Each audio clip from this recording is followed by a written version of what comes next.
And welcome to tonight's shiur, Motzei Shabbos Pashas Vayechi Chazak, and express a wish, a refuah shlema, Maila Malteva, to Henya Rivka Bas Brocha Dvoir Aleya. Before I start the list of questions, I just want to share with you a rather funny one, which I got on Friday. And this question is the following.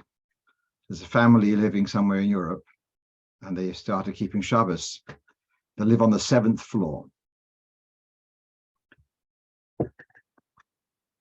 That isn't the biggest problem. They can manage the stairs. The thing is, they have a puppy, and the puppy finds it. The puppy has to go for a walk a couple of times a day, for various reasons. And the puppy can't manage the stairs twice a day. There's 7 floors of flights of stairs, whatever. So they're asking, what can they do about their puppy? I guess they don't have a balcony to walk the puppy around. So this was their question. So the word for in modern Hebrew for a pet is chayot chemed. So they ask, what should they do? So they said there are opinions that a pet, although an animal generally is muksa machmas gufoi, and that would be an animal kept being bred for milk or for meat or for wool, but an animal which is actually kept as a pet. There are poskim who maintain that it's not muksa, and actually I sort of checked it up on Friday in Igros Moshe, from the latest volume, in volume Hey of Arachaim, he has there that an animal is muksa, but in small right he has there, but a pet would not be muksa. So for the moment, they could actually rely on that until they realize that instead of having chayot chemed, they should indulge in chemdas hayomim, which is Shabbos. But meanwhile, until they're there on that level, so let them pick up the dog and take it downstairs for a walk, etc. Right, let's come out onto our questions. Now we're back to the avocados again. And this is an appeal. Don't order avocados online. I keep on getting these questions. I've bought avocados online from Tesco or whichever one it is, and it comes with the Israeli produce, and says I might say with the Shemitah and with Orlo, etc. And I feel sad. I mean, I've been upset to have to tell people that you can't use them and you can't give them back to the goy, etc., etc. So, meanwhile, someone brought avocados, not from Etzisol this time, yeah, and they were unripe, put them in a bag, and they were not edible on Erev Shabbos.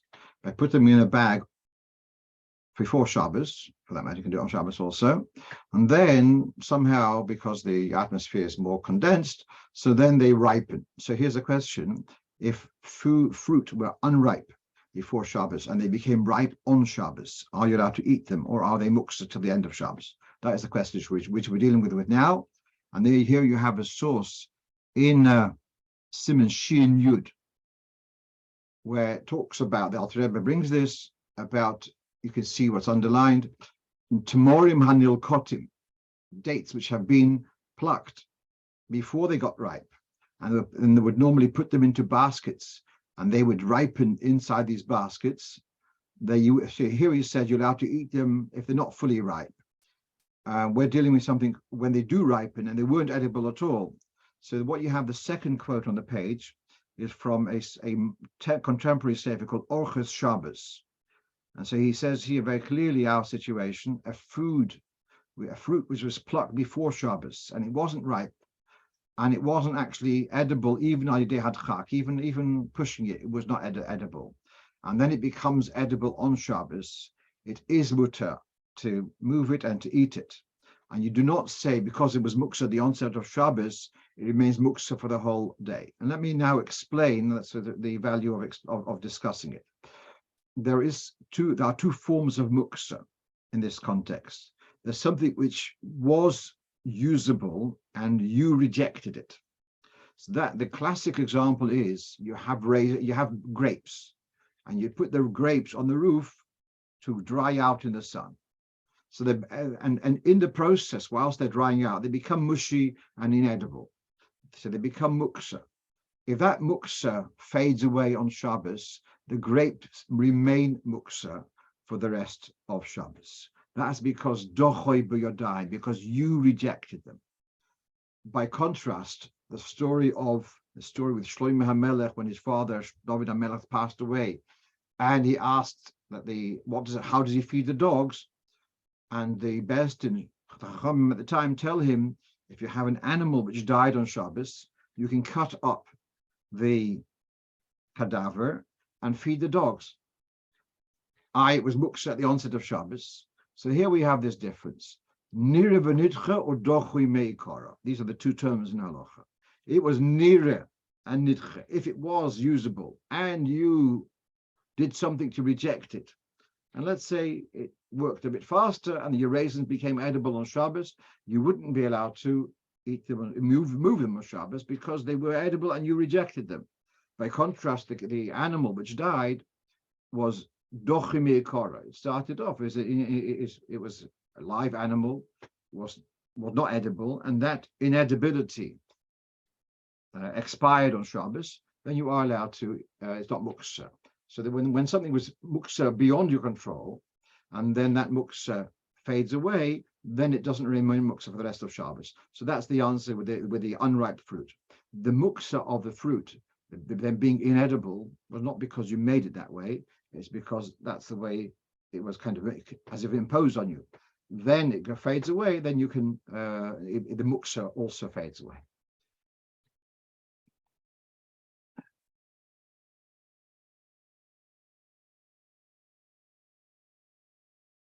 Right, let's move on. So now, about a month ago, was in one of the Chabad websites, was a whole fuss about a Kriyas HaTorah on Friday afternoon in 770 on Tesvav Kislev. And that's because that's when the Chevra Kadisha have their fast. Now, the Chevra Kadisha, generally, this is the minhag. Chevra Kadisha have one day a year that they fast, and that is in order to atone for in case they had been disrespectful to the deceased. And therefore, there's an annual fast, and then at night would be a su'udah. The Chevra Kadisha come together, and they have a su'udah, and they have is'oros, whatever it may be. That's the standard. However, which day to fast? So many communities, they would fast as Zayin Oder, the day, the Yortzeit of Moshe Rabbeinu. And in Russia, it looks like it was Tesvav Kislev. How do I know in Russia? Because it's mentioned in Mishnah Brura in some place about a fast of Chevra Kadisha on Tesvav Kislev. So it possibly was not just a Chabad minhag, but just a Litvische minhag.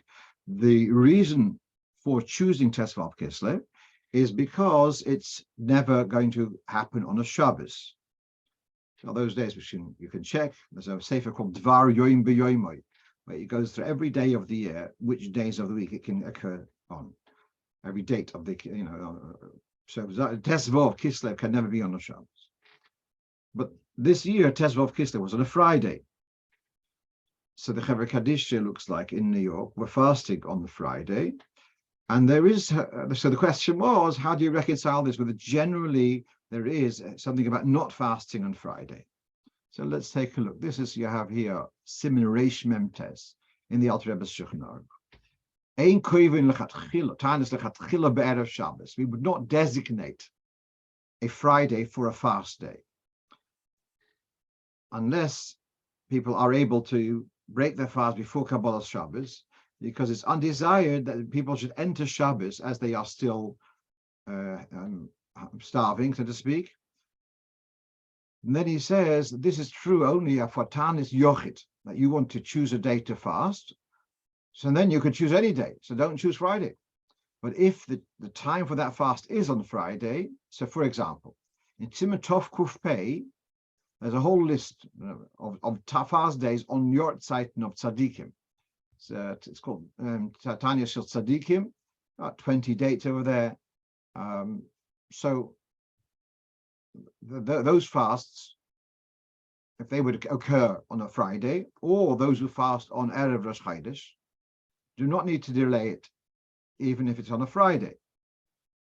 Even though these fasts are not a choiva, not as if you are bound to fast. Nevertheless, they do not need to be pushed aside because of Shabbos, because this inyan of not fasting on a Friday, he says, Isur Kalhu, it's relatively a mild Isur, and V'loi Chosha Shuloi, it's only not lechatchila to designate a Friday, but if it happens, it's not such a problem. Okay, now having said that would explain what they were doing, because they had this date of Tesvav Kislev, and it can be done on the Friday also. You don't have to change it. In the Piskei Teshuvos, actually, in the same simon, he says, not a big deal, it's not such a problem, because those who fast on Zayin Ador would not fast if it's on a Friday. They would bring it forward to the Thursday. Or Erev Chodesh would be brought forward to the Thursday. So contrary to what the Alter Rebbe is saying over here, that a fast on Erev Chodesh could be done on the Friday, the Piskei Teshuvos says the general minhag is not to do it on a Friday, to bring it forward to a Thursday. All right, so we're seeing here different minhagim. What I looked up in the Encyclopedia Talmudis in the entry on Erev Rosh, on Yom Kippur cotton. So where he says in other words, Yom Kippur cotton it's a seder of people who fast on Erev Rosh Chodesh, and not only do they fast, but there's also slichus, especially by Mincha. There's a whole long slichus. So the seder of Yom Kippur cotton, if it occurs on a Friday, suppose can say you can fast on that day because that's the set time. However, if the custom is to gather and to have mincha with slichas, etc., which you can't do slichas on a Friday afternoon, therefore it's better to fast on the Thursday, and indeed that's the poshat. I mean, that's the more widespread minhag. So I don't know what exactly is the seder of the Chevra Kadisha in New York, whether they do a seder slichas, which a Friday afternoon you can't do slichas. So how do they work? I didn't do my homework that far. Just as much as I can share with you at the moment is that we have here that you are allowed to have that fast, as the Alter Rebbe says in Reish Mem Tes. If there is going to be slichas, that's going to make it a bit more complicated. Let's move on. So it's a very interesting question. We all know that in order for Chazoras Hashatz to take place, we have two requirements. One is that you need to have 9 people who are able to answer Amen. You have to have Tisha Oinim. Unlike Kaddish does not require Tisha Oinim, whereas Chazoras Hashatz requires Tisha Oinim. You have to have 9 people able to answer Amen. That's in Siman Kuf Chav Daled.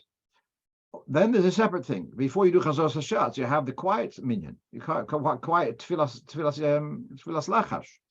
So here's the question: we have our minyan, and we have 6 people who are daveners. One of them is very slow. We have plenty of other people in the room to make up the Tisha Oinim. So we don't have a problem with Tisha Oinim.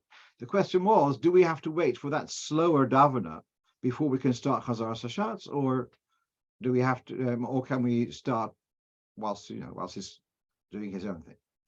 So at first I thought it's not a problem, but then I looked here. I actually did not find this in earlier poskim or later poskim. My own understanding. Looking at the beginning of Siman Kuf Chav Daled, the words of the Alter Rebbe,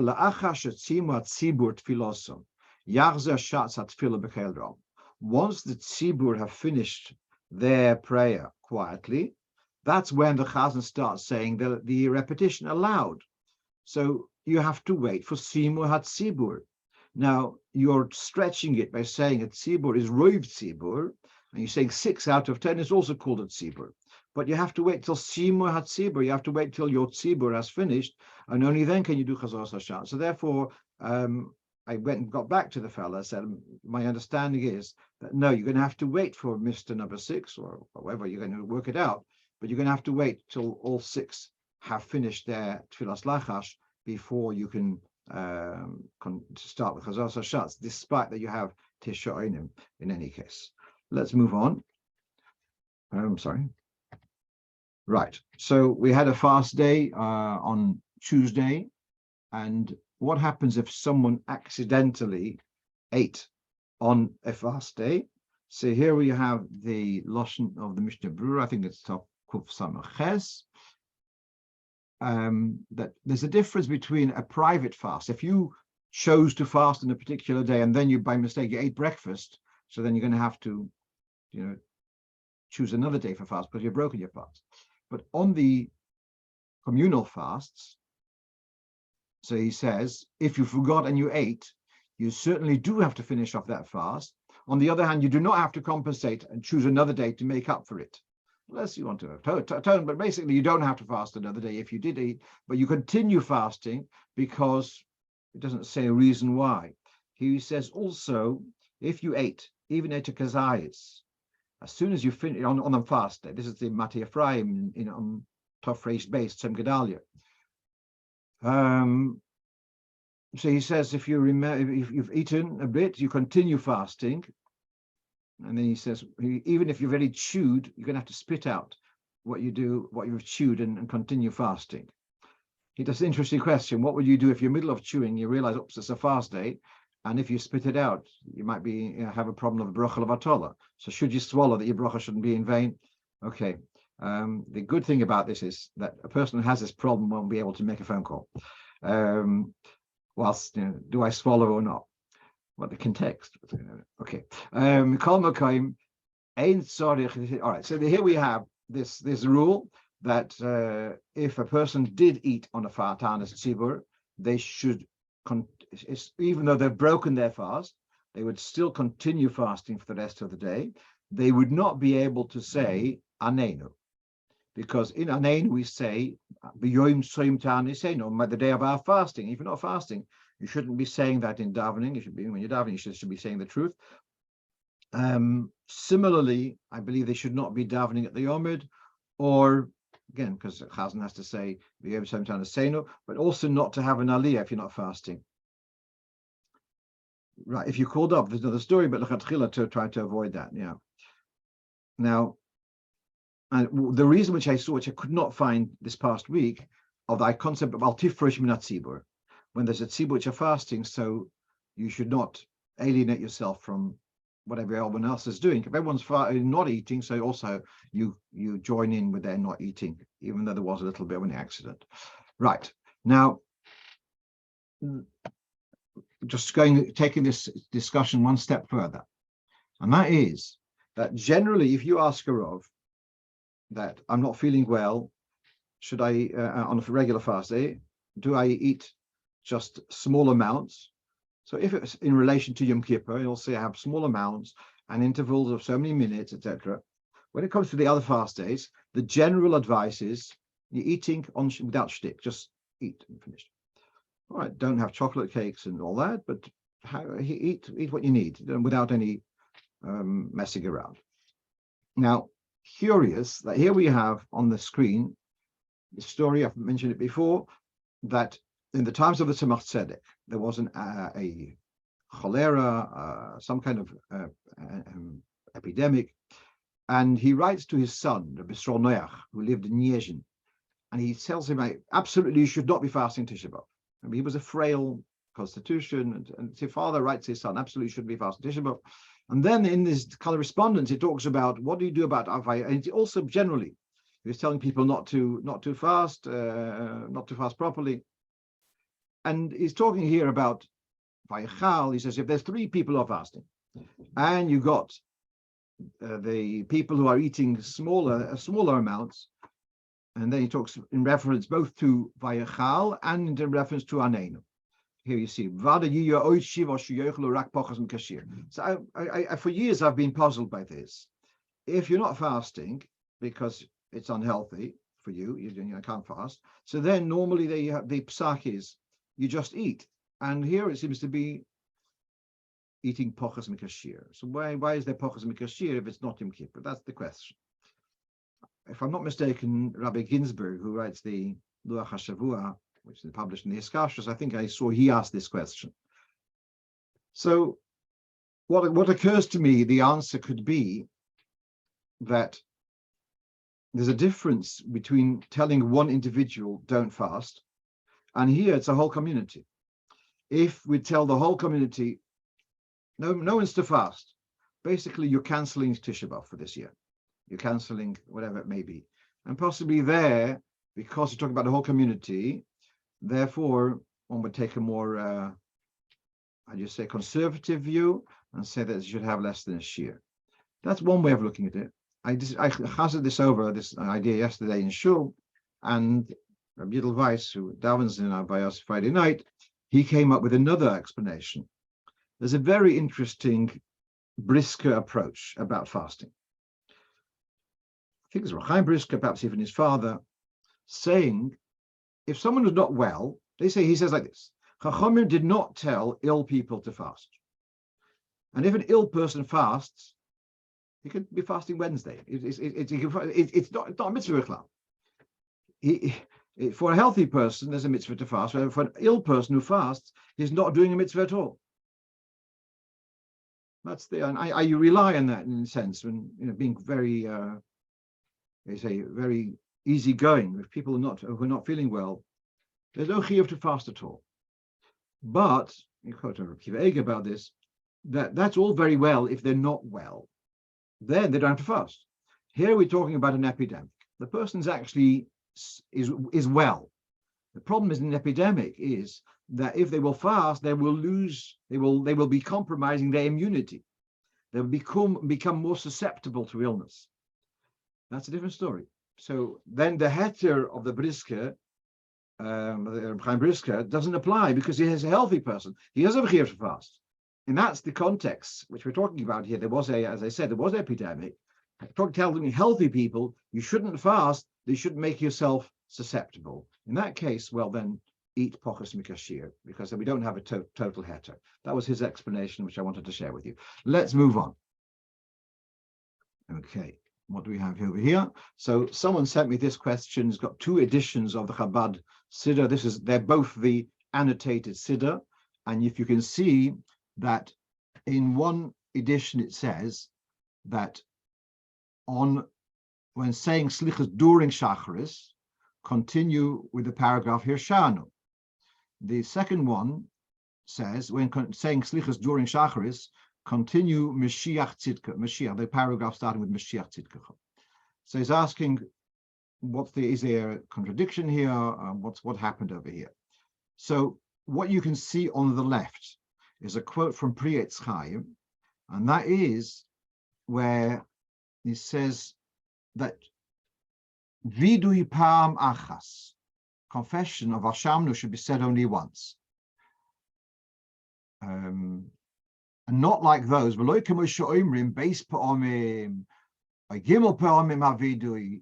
shouldn't be saying Hashamnu twice or three times.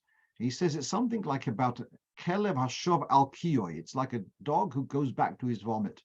Which I don't understand the moshel exactly. It's a loshon of Chazal, but basically he's saying do not say Hashamnu more than once in the same setting. Now I've got here on the screen a copy of an older slichas, not a Chabad slichas, Hashamnu, and then following by this paragraph Hashamnu kol om, which we have in our slichas too, and then to say Hashamnu again, the full Hashamnu, the alphabetical Hashamnu.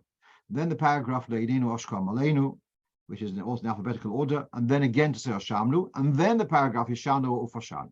So there is this inyan al pi Kabbalah, al pi Arizal, not to say Hashamnu more than once in the one setting. So that's why when we say slichas during davening, in other words, we daven shacharis, after Chazaras Hashatz, we start off with Hashamnu, put our heads down, or Yud Gimel Midas, and then we put our heads down and say, in the Filas Apayim, and then we say slichas at some stage afterwards, and there's Hashamnu in the slichas. Well, we're not going to say twice Hashamnu in the same setting, therefore that's the instruction to miss it out. Now, the early edition of the annotated Siddur said, resume with the paragraph of Hirshanu. So you go to Hashamnu, and then you'll don't say Hashamnu, skip all of this, Hashamnu, and then just start Hirshanu Fashan. Then after the first print was published of the annotated Siddur, it was pointed out that when the Rebbe was Chazan, in the year of the Avelos, I guess, of the passing of the Rebbetzin, he also skipped the paragraph of Yeshanu Foshanu, because it's not for us, but we can speculate. If there is a Pida Arizal that you shouldn't be saying Hirshanu or Shamnu twice, so then, well, Hirshanu you've said already once. Poshanu you've said already once. So you shouldn't be saying those two words again. So the Rebbe was particular to skip this paragraph also when he was leading Slichas, and hence this was the reason for the change in the later editions of the annotated Siddur, that when saying Slichas during Shachris, don't continue with the Shanu, but rather continue with Mashiach Tzidkecha. So the later editions will have this, and therefore this is the more corrected version. Right.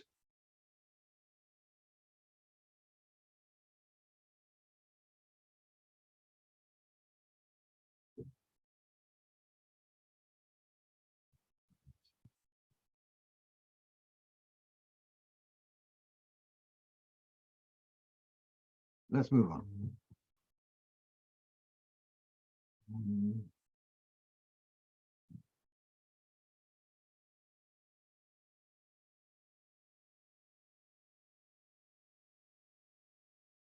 There's some long chats here. I just will not be able to handle it. I'll have to respond later. I'll respond privately. Let's move on. There we are. Okay. So here, someone wrote to me this week and asked me, can you clarify at what point does one pick up the kos in Kiddush, etc.? In Kiddush of Shabbos by night and by day, and Kiddush on Yom Tov by night and by day. And I did a bit of homework and couldn't find a clear answer. What my hunch is, or what we've seen, is when you start saying stuff aloud, at that point you pick up the kos. Now, I believe the Yekish Sheminig is to hold Shabbos by day, to start off Zochas Yom HaShabbos L'Kadshei, to hold the cup from that point. In Anusach, same thing. We have the quote of Shabbos from the Asir Sadibris, and we have the pasuk Ki Sheishes Yomim also Hashem es Shemayim es Oretz, so Yom es Kol Shabam Yonach B'Meshvi Al Kein Beirach Hashem es Yom Shabbos Vayekadsheu. Interesting is that it's one long pasuk from Ki Sheishes till Vayekadsheu is one long pasuk, but in the Sidurim, Siddur Tiras Hashem, the pasuk Al Kein Beirach is in a larger font. And I've seen people who say Dafka they start aloud from Al Kein Beirach rather than from Kishesh Yom. I know many people start from Kishesh Yomim aloud, but I've seen those who start from Al Kein Beirach. Whilst I was looking around, I saw this very interesting idea in the Sefer Likutei Mahariach, which is just a pre-war, very, very good malakat on tefillah. And he says there are kadmoinim, there are rishonim who would say that just like by night you have a long bracha which finishes off bracha to Hashem Mekadesh HaShabbos, there are those rishonim, kadmoinim, who would say at the Shacharis, the Kiddush Shabbos day, also to say just Baruch Mekadesh HaShabbos without Shem or Malchus. He says the Pri Mekodah says we don't say that, but then he adds, this is the Likutei Mahariach himself, he says possibly the quote Beirach Hashem es Yom HaShabbos Vayekadsheu is using this pasuk to say those words of Baruch Mekadesh HaShabbos.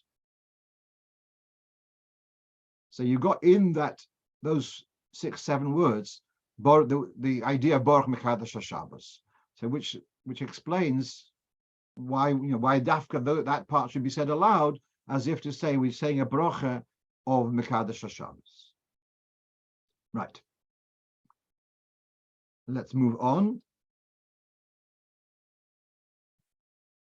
So here I got a question about administering an injection on Shabbos.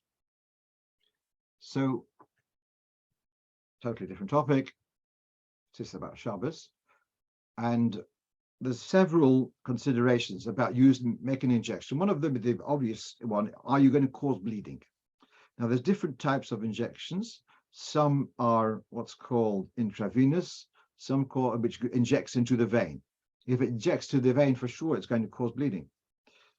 And causing bleeding comes into a malacha of shoichet. Causing bleeding is deraisa. There may be grounds to permit it, given whatever the circumstances are. But generally, that's the more worrying type of injection.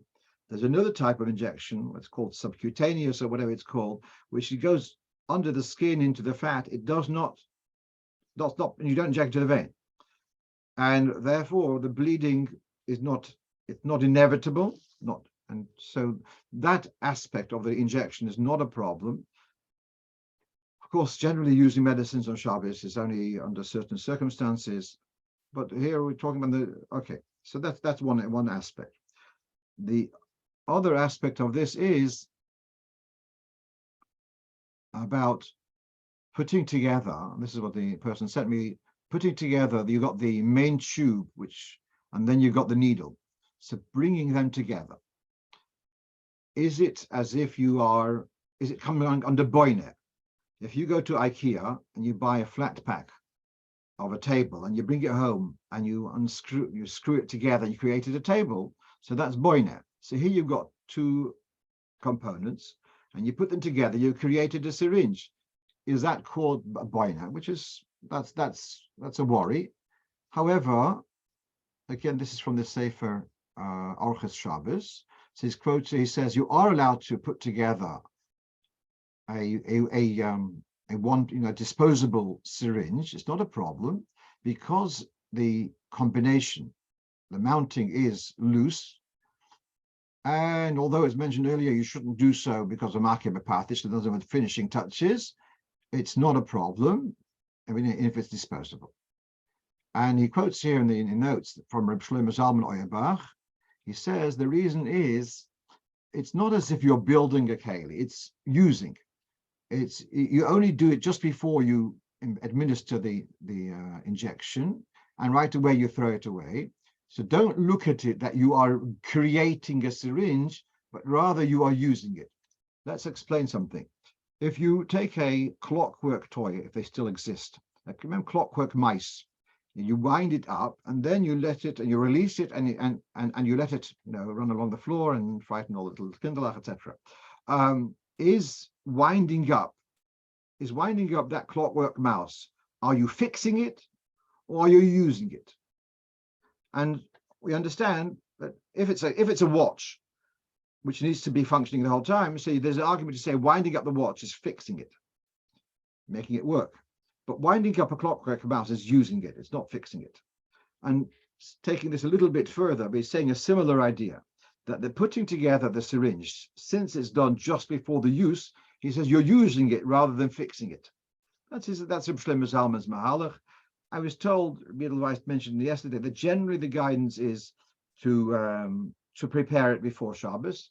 That would be preferable. But if not, then we have here a heter to put it together. If it's not practical to put it together before Shabbos, then there's a heter to put it together on Shabbos. Now, the other consideration is, I can see here, there's a couple of bags of fluid in the tube, and apparently part of the process is you would pierce the tubes, and then the two liquids would combine, and then they'd be injected together into the body of the person. Before going further,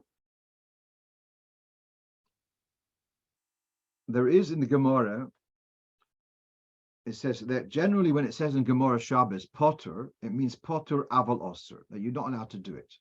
But one of the three exceptions is potter or mutter is to split a blister, a mapis mursa.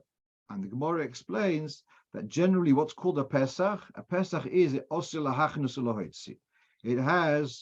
It's made for stuff to go in and stuff to go out.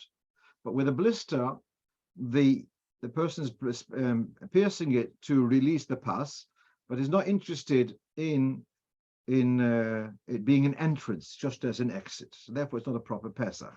By contrast to, let's say, a can, you want a can of drink, you can't just pierce it to get the liquid out. You have to allow air to go in. So it's a Pesach lahachnes lohoitzi, which is more strict. But then the Mishnah Berurah says that the blister, all right, it's only lahachnes, it's only lohoitzi, not lahachnes, but still it's only permitted because of tsar, because the person's in pain. So coming back to our topic, piercing this sac to make the injection would be bimkom tsar. So what is considered tsar? So either the person's in immediate pain, we can understand that, but I was thinking here it's a case of this is a particular need of a long-term. If a person doesn't have these injections, they will have a long-term problem, and that long-term is a tsar. So even though it's not an immediate tsar, but it's still justified because of long-term tsar. But the last thing, as I say, about piercing this sac. So I was a little bit concerned. So here I dug up from Rav Forkash's 4th volume of Shabbos Halocho, and he's talking here about these drinks which come in a bag.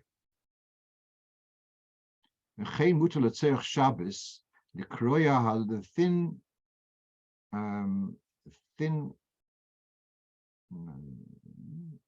So I've copied the wrong piece. He has there about using, about piercing with a straw into one of these soft packets of drink. And he says that is okay because you're not interested in the air to come in, you only want the liquid to come out.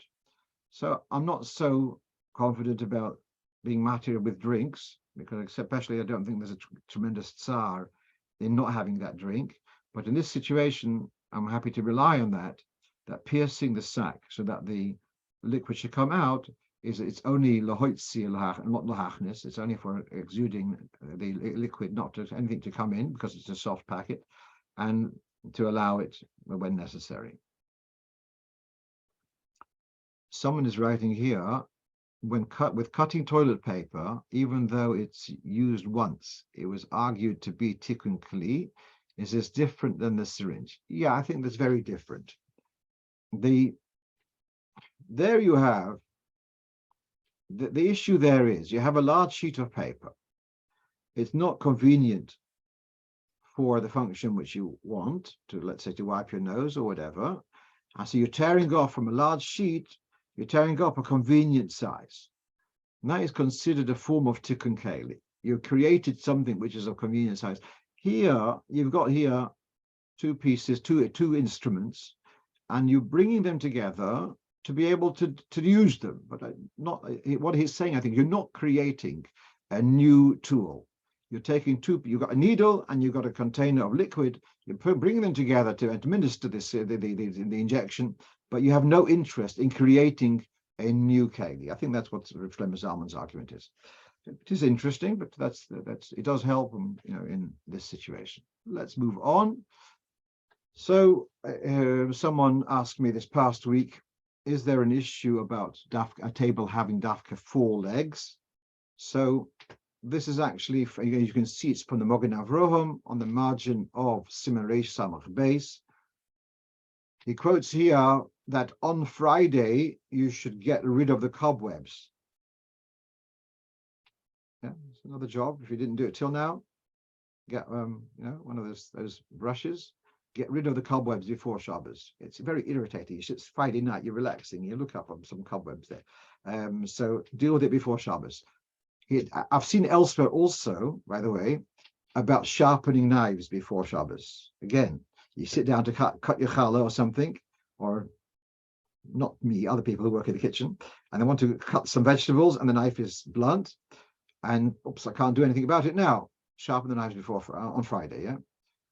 But then Ha'ari Hikpid Mo'oid, the Arizal was very particular to eat at a table with 4 legs compared to the table in the Beis HaMikdash.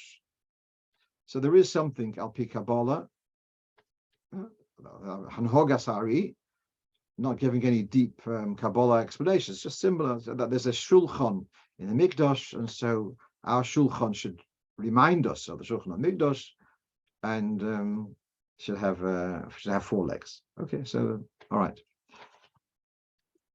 Just by the way, I can tell you a little secret. A table with 4 legs is more stable than one which has 2 legs. These tend to wobble, and we used to use these neironim, and we used to have just a pedestal table, and it got me very nervous, because when someone started shaking the table, those neuronium shake a little bit and they go out, and we stopped using the neuronium, and we also got four legs for the table instead of the pedestal. And Baruch Hashem, my nerves have calmed down. Okay, let's move on about milk and fish. So last week we had a whole discussion about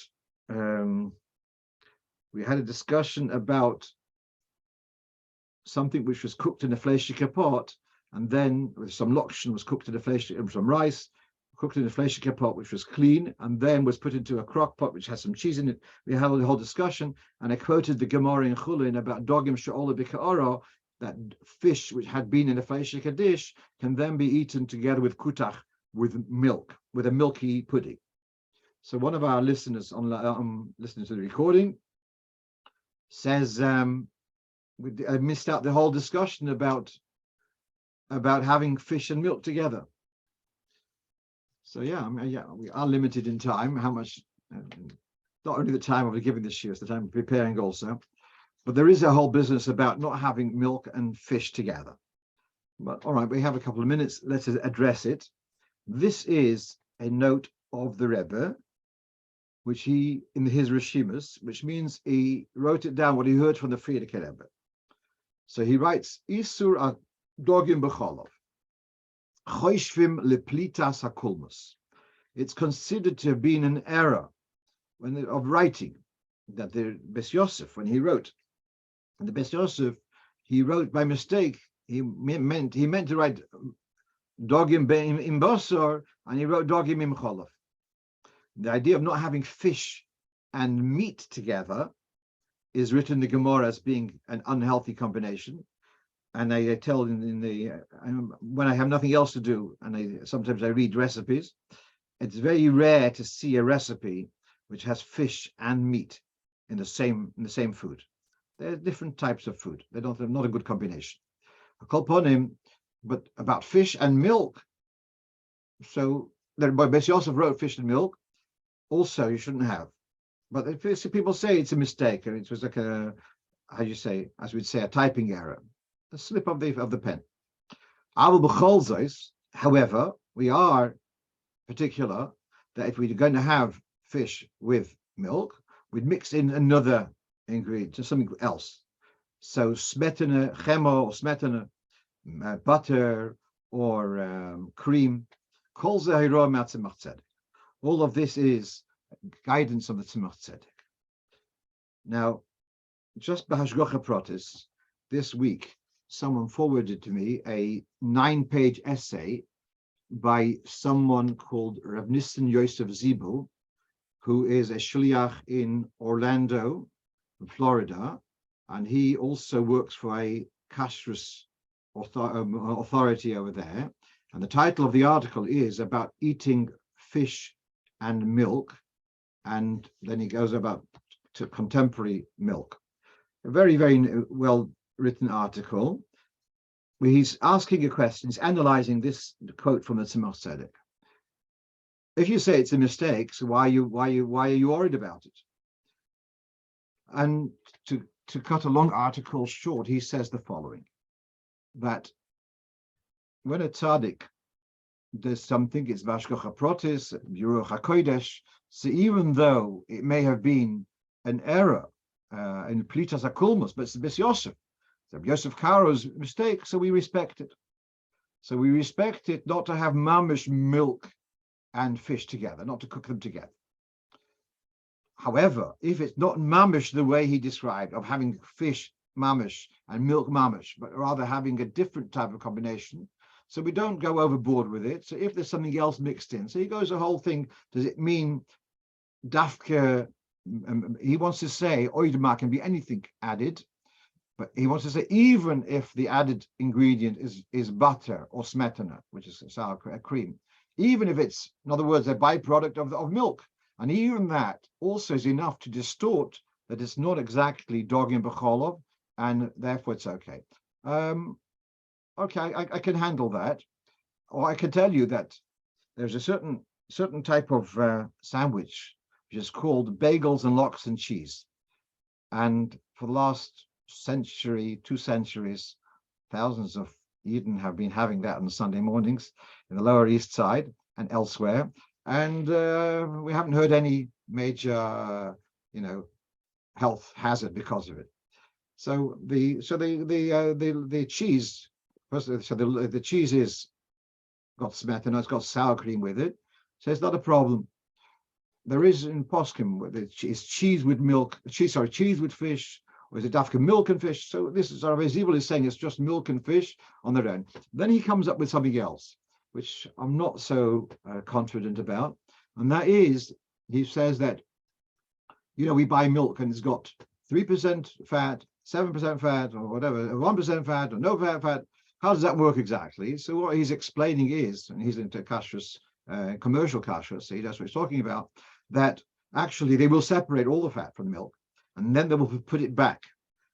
So here they'll put it 3%, and then they'll put 5%, whatever it may be, or they'll put no percent. So what he's saying is that generally commercial milks, which have a degree of a proportion of fat, it's actually added. So he wants to say that this whole thing doesn't apply to commercial milk, because unless it's the 0% or 0 fat, because it's all got added. It's got added smetana. I find it a little bit difficult because, and I'll explain.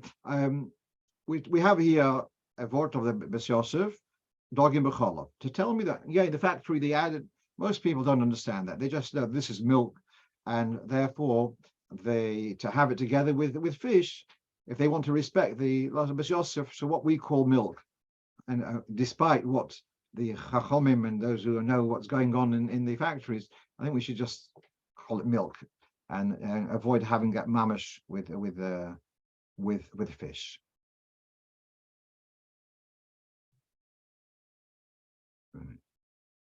Someone's pointing out that Kadisha give a hechsher on cheese and smoked salmon bagels from Diddy's, available at all good grocery shops.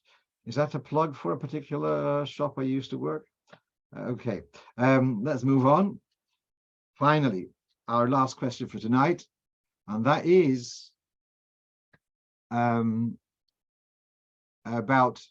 the Kaddish after Kriyas HaTorah at Shabbos Mincha. So I think we discussed this, came up recently, and what came to my attention is the following. What we have over here is, and at the top of the screen, is from the Rebbe's Rishimus, and it's from Tovshin Beis, from Shvat Tovshin Beis, 1942, and it talks about how we start the Kaddish during Gelila, then take it to do it slowly, and then so that the one who brings the Sefer Torah should be able to finish it off, so to bring the Sefer Torah without having to cross in front of people. And the Frierdiker Rebbe said that's how they did in the room of the Rebbe Rashab, or when he came out to the minyan. And if the Kaddish wasn't so drawn out, they would wait. At least those who are in the path of the Sefer Torah, they would wait. They wouldn't start Shmoine Esrei until the Sefer Torah is put in place, because of the problem that you're not allowed to walk in front of someone davening Shmoine Esrei. So what's interesting is, just I was reading now, it came out that someone's pointed out in the Der Her magazine, which some of you I'm sure read. In the Der Her magazine, they had an interview with Reb Leibel Posner, so Sein Gesund, and he describes Tovshin Beis after the Rebbe's mother, as in Frierdiker Rebbe's mother, passed away, which was Yud Gimel Shvat Tovshin Beis, and he was in Chicago. So then the Rebbe, as in the Frierdiker Rebbe, comes to the shul, and he says to the Gabba, to Rebbe Chaskin, he tells him, tell the Chazan to say Kaddish slowly. And the Chazan didn't understand, and he said Kaddish fast.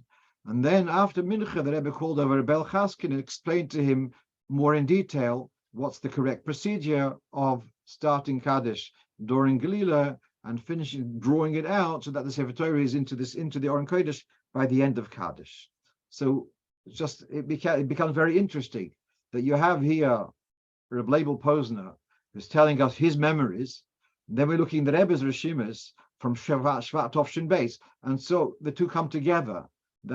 That's what seems to have happened the Frierdiker Rebbe made this observation at Mincha on a Shabbos, just shortly after his mother passed away, and then the Rebbe, our Rebbe, made a note of that, and that's what we have in the Rishima. So that's the background of where became then the standard Midik Chabad, that the Chazan says starts Kaddish during Gelila, towards the end of Gelila, and draws it out so that the Sefer Torah should be able to be brought back into its place before the end of Kaddish, or by the end of Kaddish, to avoid the Sefer Torah being carried in front of other people. I'm going to stop with this. It's a couple of minutes early. There's a Malava Malka for Shluchim somewhere in northwest London I'd like to go to, and it's called for 8:30. I appreciate that they especially made it not to be in conflict with the shiur. I wish you all a good tavoch and be well, and we should meet in good health. Kol tov. A good vach. Hey, good vach. Vach, yeah. Good work.